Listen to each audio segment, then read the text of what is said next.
Ty si mi vážne kúpil na Deň Matiek šaty? Áno, vinný. Som fakt prekvapená. To v celej Žiline došli kvety? Nie, chcel som byť len originálny. Ja ale nie som tvoja matka, to vieš.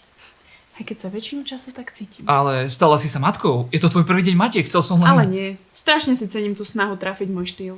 Ďakujem. Hlavne ak po 5 rokoch očividne absolútne netušíš, čo nosím. Ale nie, počkaj. Tá farba. Pekná, že? Kde som ju už len...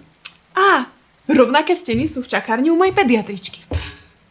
Ale musím uznať, že si myslel naozaj na všetko. Prihliadal si aj na veľkosť šiat. Áno, to som trafil, nie? Samozrejme. Kúpiť žene 3 mesiace po pôrode XS šaty je naozaj veľmi múdre. Myslel som, že by ťa väčšie číslo mohlo uraziť. Ale nie, ďakujem. Je to naozaj veľmi motivujúce. Naozaj? Áno, ešte nikdy v živote mi kus oblečenia viac nepovedal, si tučná. Ah, Aspoň ten materiál je ešte využiteľný. vážne? Áno, došiel mi papier na pečenie. Tomu vravím, fakt ďaká za darček. Nie, prepáč, snažil si sa a to je hlavné. Ty môj romantik. Už teraz viem, že na tento moment nikdy nezabudnem.